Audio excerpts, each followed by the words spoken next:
What do we got? I have something really unique to show you today. It's a 17th century powder flask. If I understood it, it's for a dueling pistol. This is really neat.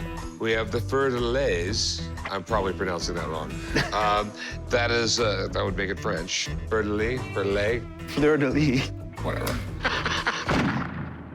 I have a 17th century powder flask. It's ivory, and I think it's from France. My dad made black powder guns for a living, so he collected a lot of things around that world. I want to get $20,000 for the gunpowder flask.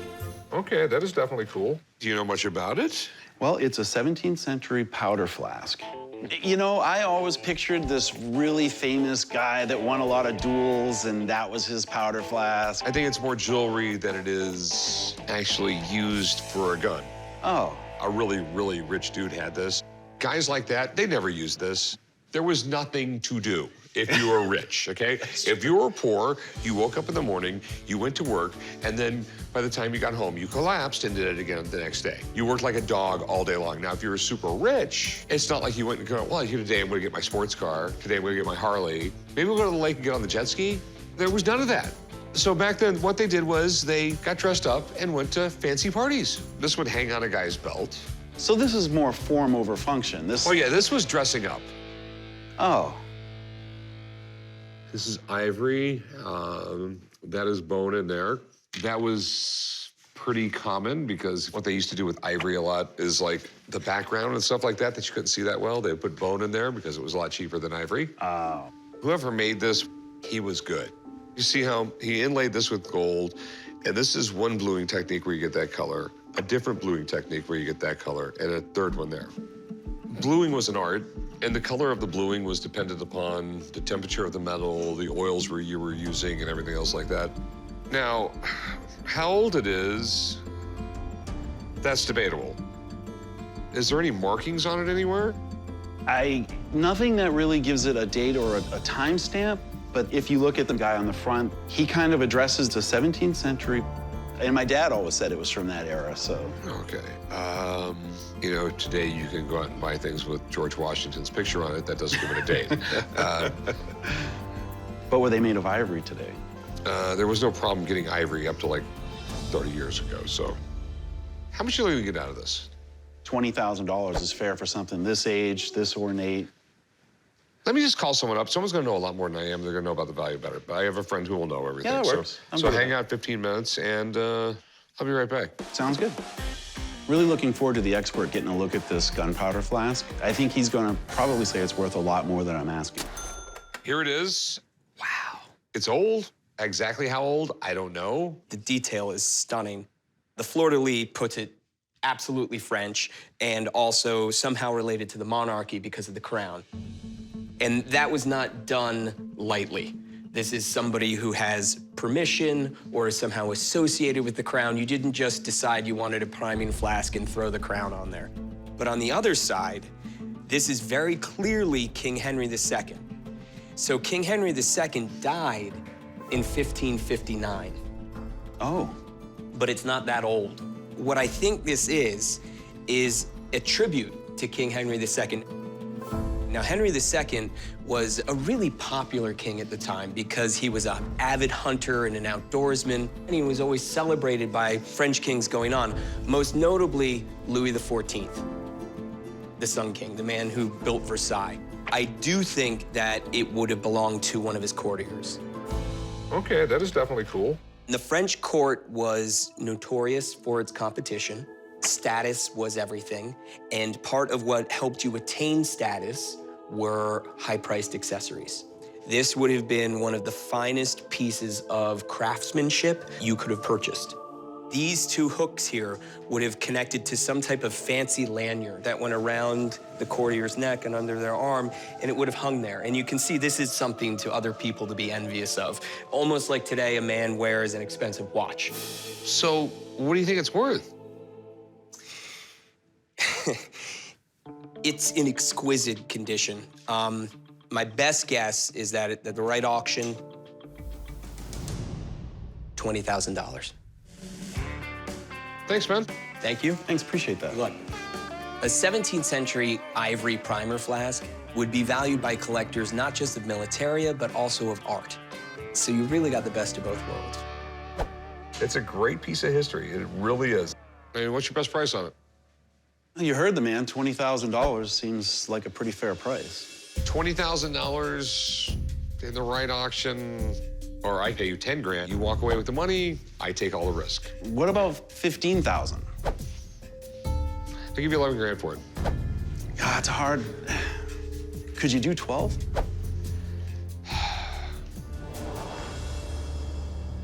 All right, 12,000. We got a deal. Thank you. All right, I'll meet you right over there. Thank you. So instead of a powder flask, it was like a man purse thing.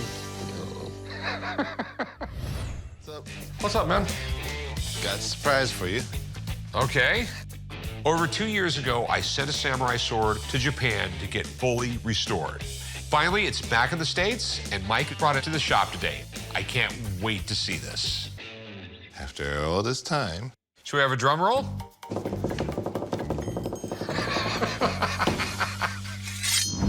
today I've got Rick's personal sword.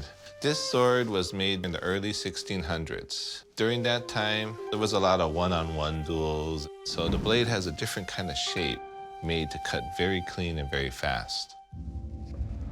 Here it is. There we go. Ooh-wee, that thing looks sweet. Oh, that's nice. No chips in it, nothing.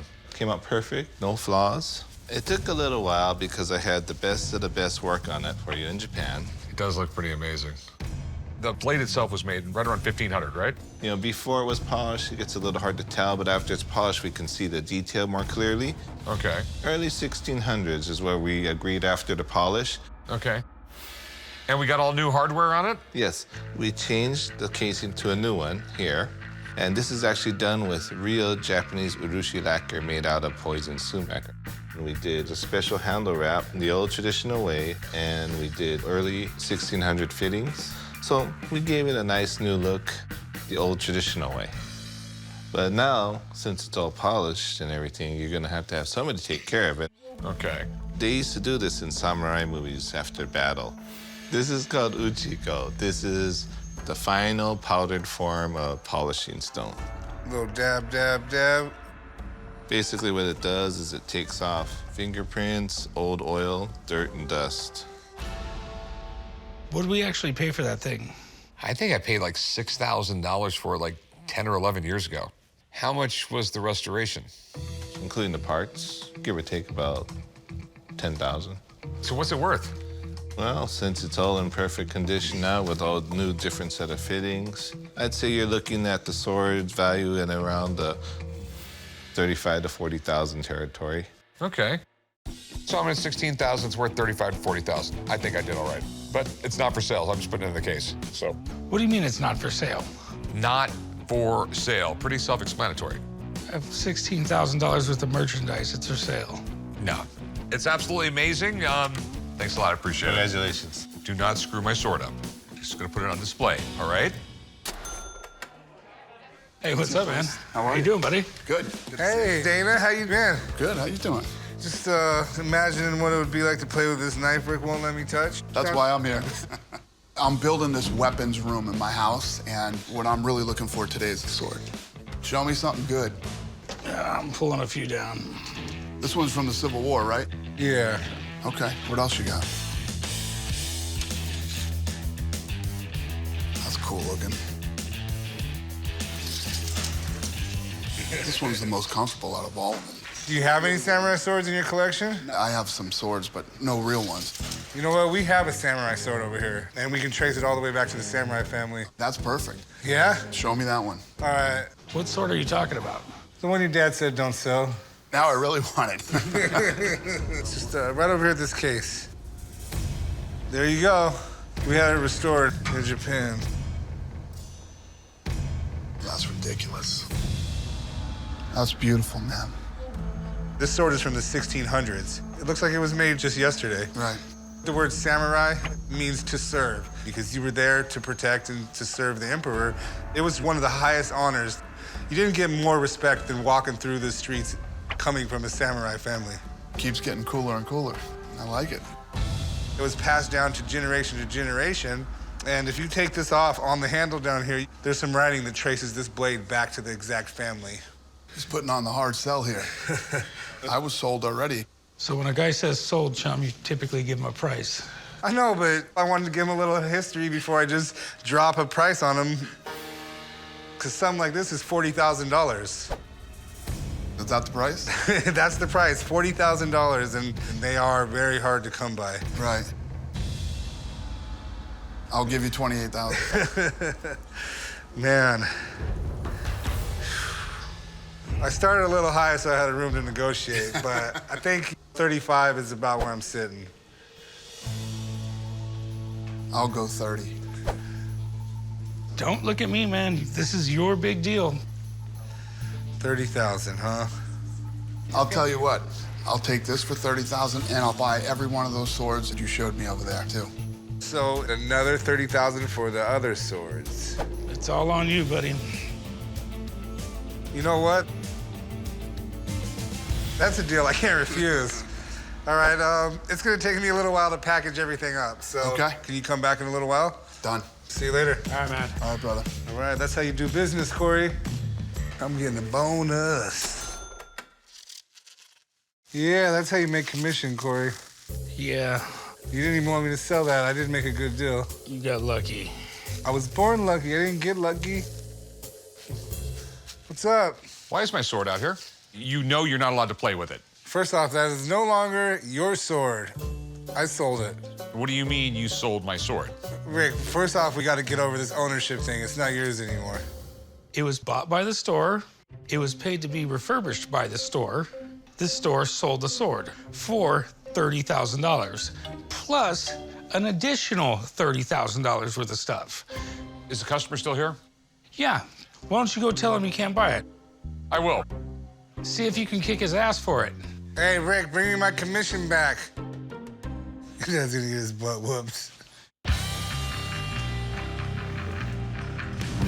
Hey, Dan, how's it What's up, going? buddy? Good. How you doing? So I'm assuming you're the one who bought my sword. I did. Okay. The fact that you didn't want to sell it made me want it more. Well, you've already paid me, so. If there's one person I'm not going to argue with over this sword, it's Dana White. You mad at Chumley? Yeah, took me 2 years for that sword in Japan to get it back. It's beautiful. It's awesome. So I have another sword I just bought. You want to see that one? Yeah. Now, this one's pretty amazing. I mean, it's not as old as the other sword, but this one belonged to a Japanese lord. And I was going to ship it off to Japan. So if you want to take it to Japan and wait 2 years to get it back, you can. It'll probably be between 6 and 10 grand to get it fixed. Right. I actually like it like this. Beat up and old. How much? That one I'll take 10 grand for. It literally belonged to a lord in the Japanese Civil War. It's sort of their version of like General Grant's sword. Got it. Well, I just bought half the swords in the place. Yeah. Will you give it to me for 8? Can we do 9?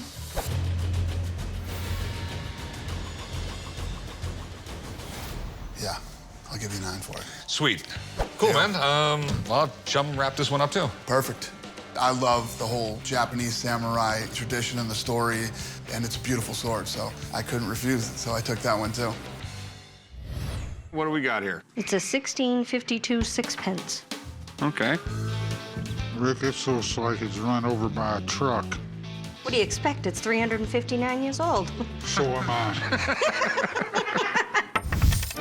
I decided to come down to the pawn shop today to sell my 1652 sixpence. It's been sitting around for a while, so I want to sell it. Hoping to get $3,000 for it. We'll see what he offers. So where did you get this? Out of the walls of our house in Saugus, Massachusetts. Do you know much about the coin? It's rare. Other than that, no, I don't really know that much about it. Right around 1650, we started making coins in the United States. First, there was a farthing, which was a quarter of a penny. Then there was 1 pence, 4 pence, which was a groat. And then there were 6 pence, and 12 pence equaled a shilling. I mean, can you imagine making change? I mean, when something's 4 shillings, a groat, 2 pennies, and a farthing? Back in colonial times, we still used English money. The 6 pence was struck in sterling silver and can be worth a whole lot of money today.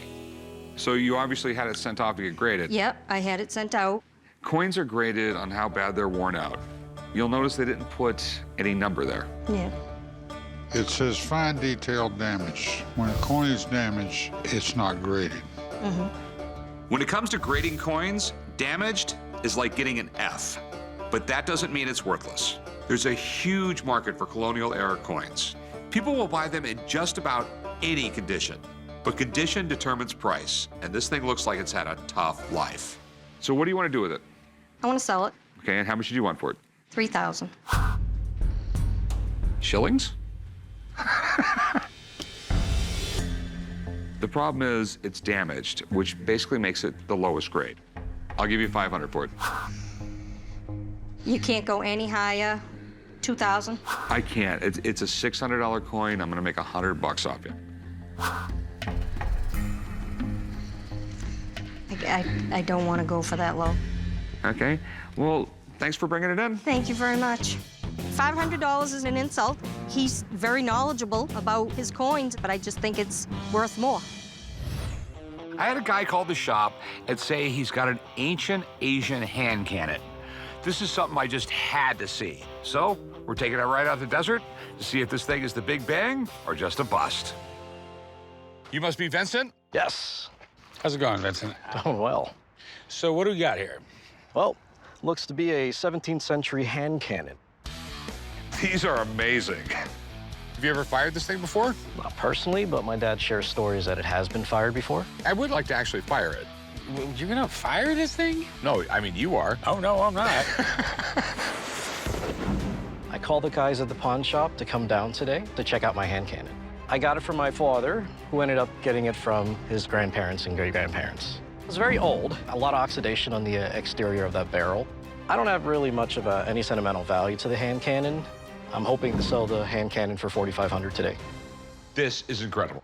What exactly is a hand cannon? This is the first handheld gunpowder shooting device. The Chinese are the first ones to come up with a hand cannon. Basically, they invented gunpowder long before the Europeans did. This is cast iron. You can tell it's really utilitarian. They didn't give a damn what it looked like as long as it worked. And it looks like probably right around 1,500, right around then. How do we know it's an actual hand cannon? I mean, it looks like you had a little spike you stuck in the ground and shot it, because I can't imagine shooting a cannon like this. No, believe it or not, they held them, okay? It's really, really heavy. This thing probably weighs like 50 or 60 pounds. You would hold it, you gotta be really strong. And then, you know, one guy would hold it and another guy next to him would have to light it. So it was massively intimidating. Yeah, dude, I just don't buy that some guy's sitting there holding this thing and shooting it like a cannon and then not flying back and hurting somebody. It looks to me more like it would go on the ground like that, and then you would shoot it. You'd think holding a cannon would just like rip your arms out, but with all that weight, it doesn't have that big of a recoil. I'm not believing the whole hand cannon situation. Do you have kids? No. You're lucky. Okay. So how much are you looking to get out of it? I'd like to get $4,500 out of it. Okay. My buddy Alex is coming out. He's an arms expert. He'll take a look at it and see if it's fireable and everything else like that. Perfect. All right, so just a few minutes, he should be here. Okay. I am hoping the expert would be giving the value that I'm hoping for, $4,500, and to maybe, you know, teach us a few more things that I don't even know about it. Hey, guys. Hey, what's up, Alex? Alex. So, he's trying to tell me that some guy held this in his hand and shot it. I don't buy it. It looks like some kind of mortar thing. Oh, well, technically it's a hand cannon and that's its handle. So, yeah, that was sort of the original intent. And they also pushed it into the ground. So there were a lot of uses for it, but in technical terms, we call that part of this hand cannon the handle. Okay, I'll go ahead and go with the hand cannon thing for you, if it makes you happy. So what do you think? So this is one of the most rudimentary devices considered a firearm that ever existed. It's Central Asian, maybe Indian, Indo-Persian, Afghanistan, that sort of region. It's iron, but I would date it 16 to 1700. It has a touch hole drilled into it, so they could put some powder in the touch hole and fire it that way. You know, when these were originally designed, they stuffed anything down there. Pebbles, arrowheads, anything that would come out and do damage. Is your intention you really want to fire it? Yeah, why not? If we fire it, and it actually fires well, and I have a video of it, and I do buy it, I can sell it better. You're okay with that? Yeah. I do need to see down the bore. And I'd like to be able to see if there's any obvious cracks or fissures. So this is a little bit of a light that'll show me the general shape of the inside of the barrel. Hand cannons were of the age of swords and bows and arrows, and while they could do destruction, they definitely instilled fear in the enemy due to the fire, the sound, and if you did get hit by a projectile, it wasn't a good thing for you. So this hand cannon is actually in pretty good shape for its age. The bore walls are thick. We can fire it with a low load of black powder. So what do you think it could be worth? I've seen things go like this on auction for as much as $10,000. Okay. I've seen them go for a lot less, $5,000, $7,000 in that range. What I'd like to do is I'd like to see it shoot before I give you a final value. All right, we'll go and load the thing. I'm gonna film it. I think we should stand back. I would stand about over there. So you're not gonna hold it? No, I'm not holding it. No way. And that's the whole point. It's a hand cannon. I know, but I inspected it and it looks good, but I do think we should keep our distance, so I stuck it in the earth. I put some boulders behind it to anchor it down. We're ready to fire. Oh, and Corey, I took your advice and I got your special bear. Thank you. You got the bear from the pawn shop. Very special bear. So Corey asked me to stop by the shop to get the teddy bear, and I rigged it with some really special stuff. So if I can just hit it, it will explode. Like, I'm ready. Everybody good? Let's see this. Uh-oh.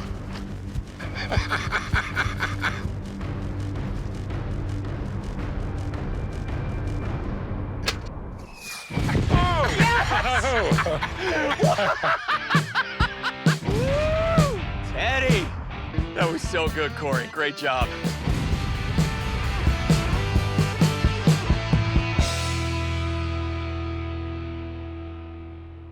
What a good idea. It's vaporized. I gotta say, the hand cannon's cooler than I thought. All right. Well, it was a heck of a show. I got a great video. So what's it worth? It's a very nice example, but it's rudimentary, and the collector's market is so-so for it. So I think this $5,000. Well, thanks a lot, man. This All right. is an amazing day, right, by the way? Yeah, this is really fun. Corey, great idea. Appreciate it, buddy. Yeah, no problem. I value this hand cannon at $5,000.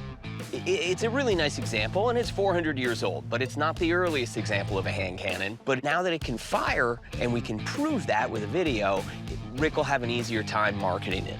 So, you wanted $4,500. If it's worth $5,000, I can't pay that. I mean, Sure. it takes a long, long time to sell this. So I'm thinking more like $2,000. It's a really limited market. That's the most I can do. Well, I can do 2,000. Okay, cool. Just get it back to the pawn shop, and we'll do some paperwork and get you paid. Perfect. Thank you. All right. Take care, man. Thank you. You blew up the teddy bear. Yeah, dude, it was old and it was dusty, and I was just tired of looking at it. I mean, you ever see a teddy bear blow up? I know, I never saw a teddy bear blow up. Well, now you have.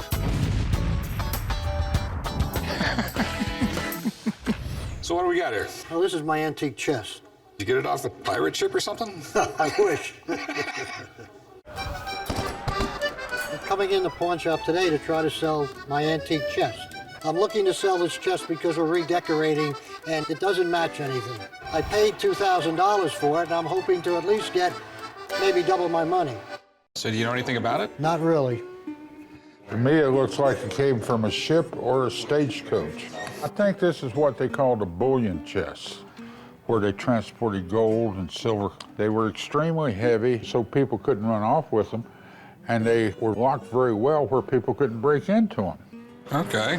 I can tell it's old. It's hand wrought iron. It's hand-hammered rivets. I mean, and the rivets are wrought iron. They're not steel.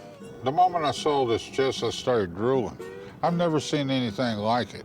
It is super unique. Was there anything inside it? Haven't been able to open it. Have you had a locksmith look at it? Because you got a key right here. Yeah, I had a couple try to open it, but nobody was successful. Did you try and shoot it open? No comment. I mean, it's got a little hole here and a big hole in the back of it. I'll be honest with you, I'm intrigued. I want to know what's inside that damn chest. I mean, yeah, especially if you paid that much money, you wouldn't want to put a crowbar on it. No way. I'd really like to know what's in it before I made you an offer. To be honest, I'd like to know what's in it before I sell it. Before we negotiate, we have to know what's inside. Because if there's an important coin or document, it could make it worth a lot more money. I have one guy I think can get into this. Let's give him a call. Let's see if I can get him up here, and We'll go from there. We'll go from there. That's all I can tell you. Sounds fine to me. I've been in this business for many years, but I don't think I've ever had anything come in here that could be as valuable as this chest. But it depends on what's inside. Oh man, this is the chest. Yeah, this is it, man. I'm an expert in antique arms and armor, and I've been collecting since I was 10, and I've been dealing professionally for over 20 years. So what are your concerns? Yeah, I just need to get it open, and you can tell me how old it is and what it's worth, and maybe we can make a deal. We're baffled. We're in the fog right now. Normally when someone brings in an object, we know what they have. In this case, we have no idea because we don't know what's inside the chest. And none of us want to start throwing out numbers until we know. It definitely predates the 20th century. This is not even 18th century. This would be early 17th century, even late 16th century. This was the typical form for the strong boxes. And because they didn't have a banking system back then, this is a real treasure chest. This escutcheon plate on the front was to deter a would-be thief to try to break into this, but this was false, completely false, just as a kind of a fooling technique. And I can also tell just by the patina that this wasn't a recent bullet hole, okay? It may not have been from the 17th century or the 16th century, but it's definitely, you know, a musket ball hole. Not only is this thing real, but the hole was made by a musket ball, and that's the kind of thing collectors dream about. You know, your mind kind of goes crazy wondering how that got there. You know, was there a guy that was trying to break into this thing? Did he pull out his flintlock pistol and shoot it out of frustration? You know, were they traveling with this treasure chest and maybe being chased by highwaymen? I don't know, but I mean, the mystery is there. So you think you can open it? Well, now granted that this is a working key, and I'm hoping that it is, chances are I'm going to be able to get it open. But there's only one way to find out. This key is going to operate a very intricate mechanism that's contained within the lid of this chest. Now, I'm not going through the front. This is the brilliant part, and how they made this and came up with this idea back then is just mind-boggling. This is actually where the key goes. And this is a little hidden by a spring. The key would go into the top. Okay? Now this may or may not work because you need a lot of strength to open these things.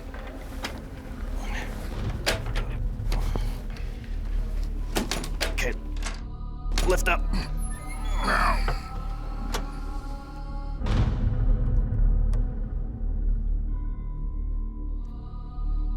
It's empty. Yeah. No, like pirate scrolls or anything. Well, not what I was hoping for. A little disappointing. I know everybody was let down, you know, once we opened this thing and there was nothing in it. But you know, the chest itself still is very, very valuable. It's very rare. And the fact that this is in wonderful condition, hasn't been cleaned, hasn't been restored, it's still a very valuable item. Well, if you can see the mechanics of this, one key turns and moves all these locking bolts that lock it underneath this lip. The technology in this box was so far ahead of its time. The designer had one key motion to affect 8 bolts. I mean, it's mind-boggling. Watch your fingers. So how much is this thing worth? 50, 60 bucks? It would be worth. There's not a lot of these out there. You know, how many still exist? I don't know. In an auction setting, anywhere from, say, 7,000 to 12,000 is conservative. And the fact that it's got a bullet hole in it, you know, that kind of adds to the flavor. Realistic street value, I would say anywhere from 5,000 to 7,000 is realistic. Well, thanks for coming in, Sean. Absolutely. Anytime. Hell, I'm tired of pussyfooting around with this chest. It's time to negotiate. Okay, what do you want for it? I understand that could get as much as 7, maybe 5 or 6, and we can negotiate that? I'd give you like $4 grand for it. It's 4,000 cash go a long way, my friend. I don't disagree with that, and I really don't want to bring that back home. Well, if you don't want to bring it back home, I'll give you 3,000. I'll bring it back home for 3. I refuse to go higher than $4,000. The street value on this thing is $5,000, and that doesn't leave a lot of room for profit.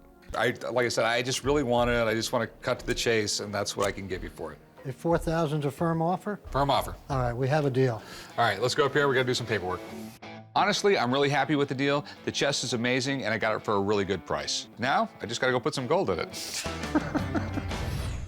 Hey, how's it going? Good. I got something you might be interested in. Well, that thing's been in my family for a long time. It does look a little Elmer Fudd-ish, doesn't it?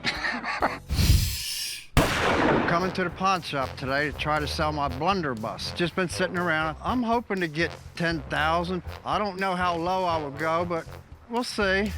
This is a blunderbuss. They're a really effective weapon. Look how many pieces of glass or nails could shoot out the end of this thing. Do you know anything about it? I think it's like 1600s. Normally, you don't find things this old and this good a shape, except for maybe him. At least I'm not bald. It was a compliment. Yeah, right. But maybe it was made for a child. Not like an adult could shoot that. A blunderbuss is basically an early version of the modern shotgun. You can pack this thing with anything. At close range, it's almost impossible to miss. This is incredible. It's a Lazzarino barrel. He was one of the most famous barrel makers of the 1600s. Okay. The problem is there was more fakes back then than the real ones. How much you looking to get out of it? I think about 10 grand. Lazzarino was like the Rolls-Royce of Italian gun makers. They had the finest steel and the best craftsmanship. And this one looks like it was made for a kid. The last time we had an antique kid's gun come through here, it turned out to be worth a lot of money. So a kid's Lazzarino, this thing could be gold. I really want someone to look at it. It might be a real Lazzarino barrel, which would make it worth a lot more money. So let me get someone down here. Okay. You mind coming back? No, that's fine. I would like an expert to look at it. I think he can confirm that it is a real 16th century blunderbuss. Wow, this is pretty cool, man. I'm assuming it's a kid's blunderbuss? Kid or a very small man. This was definitely not made for a kid. Even though it looks the style of a rifle, you would never want to shoulder this. And trying to get this up close and firing it, you'd burn half your face off. Okay, so yeah. They would hold them straight out like this, or from the hip, or from the leg. Did anybody ever try to shoot it? No, never did that. That's a good thing. I'm glad to hear that. All right, guys, so what are your concerns? It's a Lazzarino barrel. I know there was tons of them that were faked. The Lazzarino name was really, really spectacular. These were Brescian gun makers, and they existed for 300 years. Well, you're right. All the competition wanted to copy Lazzarino, so they would put that name on there as well, even though Lazzarino never even touched it. The fakes have just Lazzarino and nothing else. This is 2 signatures of Lazzarino and a very nice impressed maker's hallmark in the metal. That tells me that this barrel was made by Lazzarino. Okay. However, these half crescent moons, that was Ottoman Empire. So the rest of this was made 150 years after this barrel was made. It's like putting a real good engine in a car. No, this is nice quality as well. It's just not up to the standards that would match the barrel. So of course the most important question, what's it worth? Yeah. The barrel is a real Lazzarino barrel. With everything else being of the late 18th century, this is worth between $2,500 and $3,500. I was hoping it'd be worth more than that. Not so much, I'm sorry to say. Thanks, Sean. Absolutely, it's a pleasure. Thank you. Good luck. So what do you want for it? I mean, it's not 10 grand. I'll take 8 then. Keep dreaming. 8's not gonna happen. I'm thinking more like 1,500 bucks. 15. 1,500 bucks is a fair price. I'm probably gonna get 2,500 bucks out of the thing. And then I got overhead, I got rent. I have a mortgage to pay. I mean, you need this gun. I'll go 2 grand, and that's it. That's top of the mark. 22. 22. 18. You have it. Well, you're going the wrong way. No, you're going up, I'm going down. 2,000 bucks. That's it.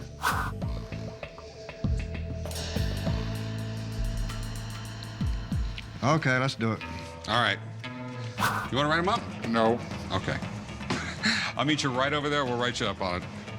I was a little disappointed that it wasn't as real as I thought it was. It had some different parts on it, but I sold it for $2,000, let it go. Hey, how's it going today? Pretty good. How can I help you? I have this taller coin from 1688 that's in pristine condition. Okay.